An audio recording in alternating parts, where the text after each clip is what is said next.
You're listening to Turi Ryder's She Said What podcast. I'm Turi, along with Marci Persky. In this installment, Marci is still trying to undo the massive damage caused by a recent tornado. Yes, a tornado in the mountains of Arizona. And what do you do when your own house of worship, or the one next door, picks a name you think is so absurd you can't even say it out loud?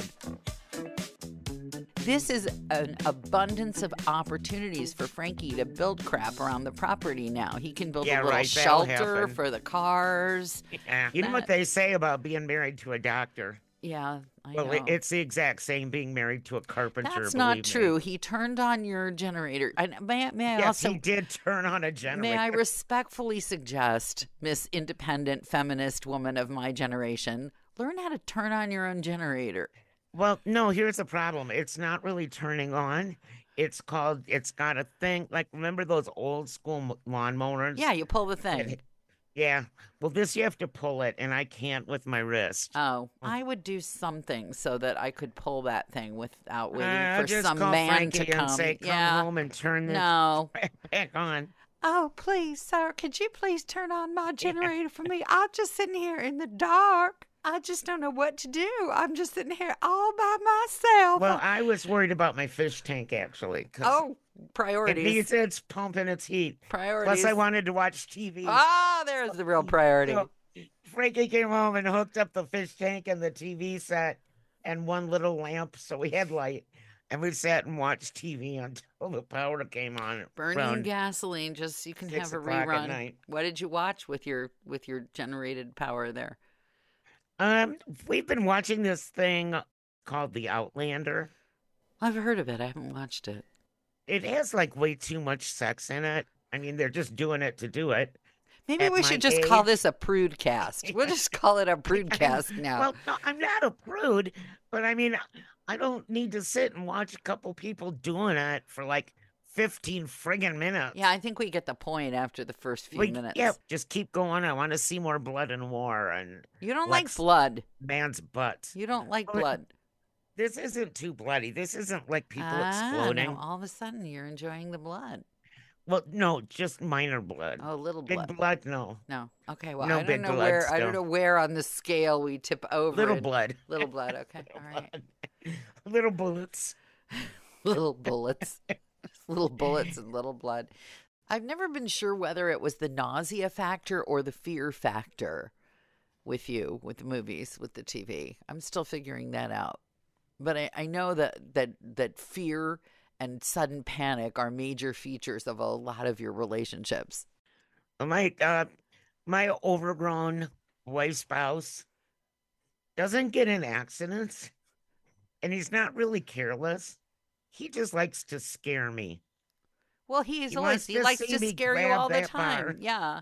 I know. He's hoping you'll grab him. He likes to see me grab that bar and yell at him.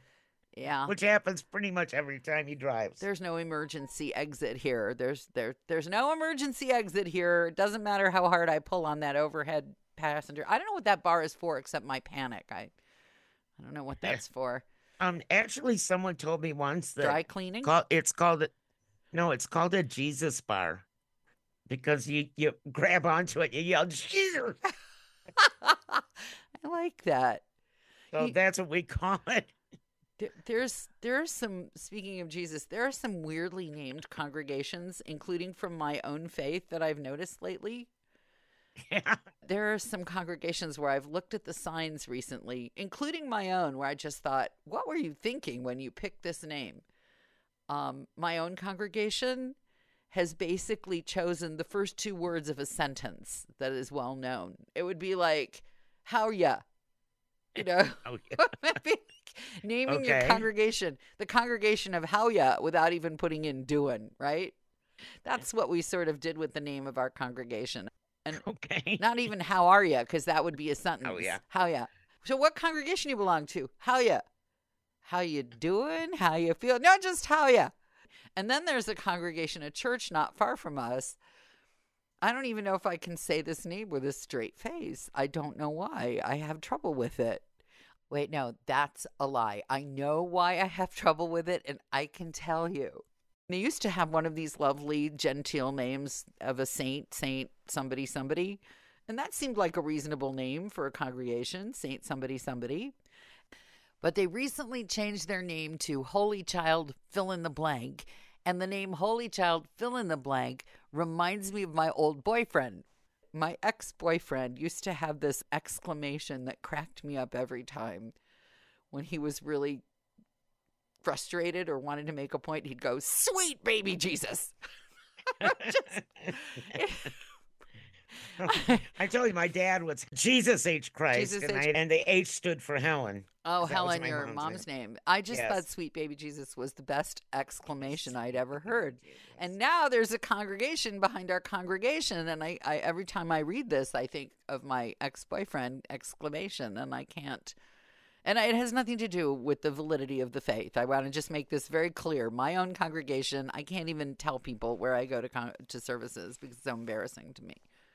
I just give them the address and tell them, go here. And they're like, "What's the name of it?" And I say, "I cannot let the name cross my lips. It's too embarrassing."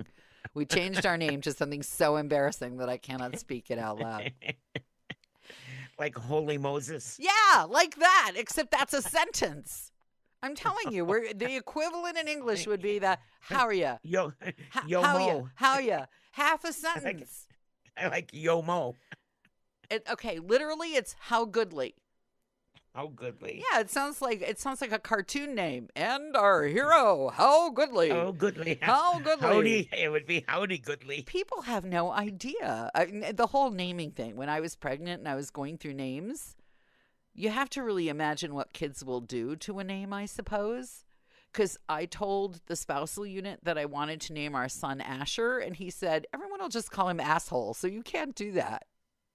That's probably true. And then I thought, well, how about Oscar? And he's like, "Are you kidding me?" No Oscars. So, you have to be careful. It's like people now do not name their children Bertha. No, you don't. No, You I was thinking today Berthas. that nobody's named Virgil either anymore. No. Or Regina. Regina. I think there whatever. are still people named Regina. Well, not babies. No, there are babies named Regina. I want to beat up their parents. Well, right now. no, Line up. That's a bad playground name. Well, my name, which from which Turi is a derivation, just sounds like somebody sneezed. Keturah, God bless you. That's what it sounds like. It's a terrible thing to do to a child. Sweet baby Jesus, what an awful name. Child. I grew up with Marci. That's not so like bad. It was bad when I was a kid. Nothing's good when you're a kid. And then it was Mersky Persky and Mersky Persky. And speaking of kids, last week was exhausting. Yeah. For the grown-ups in the house. Yeah. So Friday night, we put on our soft clothes at 6:30. Yeah. Had dinner. 8:00. We said, okay, we're gonna go turn on the TV in bed and fall asleep. Okay. At 9:15, both of our phones ring. At the same time? Well, the first mine, which I didn't answer. And then yes. That's never good. Which we figured, that's not a good thing. No, not good. So youngest child was at work, 45 minutes away, almost in the next county over. She could not find her keys, and the store was closed. And Frankie had to be at work at 7:00 Saturday morning. So I was the one who had to get partially dressed because I wasn't about to put all my clothes on and drive maybe 40 miles down this highway. Yeah. Because it's so full of elk right now. It's hunting season. Oh, gosh. So you find the elk anywhere where they don't think they can be shot. And that middle of the highway. In the middle of the highway, or in my backyard, or on school grounds. I mean, they're everywhere. Do you think they So, actually think about this? Like, here's where we can oh, be shot, I and think here's where. Do they yes, pass the word? Well, nobody ever shot Clyde over here, so they know. I swear to how do God, they they know. know? They're not that smart. They are that smart. Elk are smart. Hmm. Elk are very smart because, yeah, they're. I mean, I drive through the forest every day. I don't see them in the forest anymore.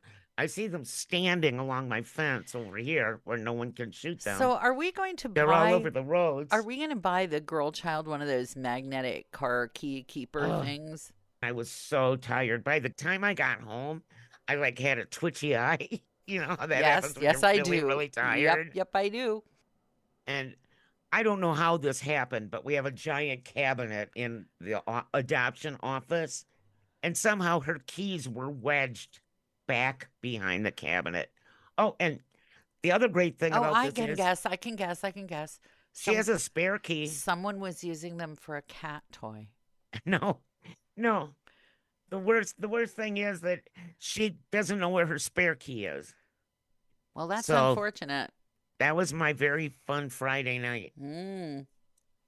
Well, I live in fear because we have exactly one key for my vintage Supra, and no other keys can be made because it's an aftermarket ignition, and Yep. so none of the keys that you How do can. we end up with these oneers, We keep these one-offs? we keep our cars longer than perhaps we should. And on that cheerful note, Keep them longer than our keys. well, at least we keep our husbands longer than this. So Yes. at least we hope. Although right now I've owned that car longer than I've owned this longer than I've owned this husband. So if it's strictly a seniority thing, I guess the husband goes first.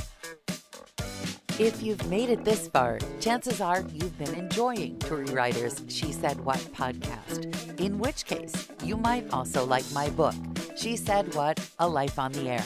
You can find that at your neighborhood independent bookstore or on Amazon. Marci and I really appreciate your good reviews wherever you care to leave them. Your kind words help the podcast grow. Thanks.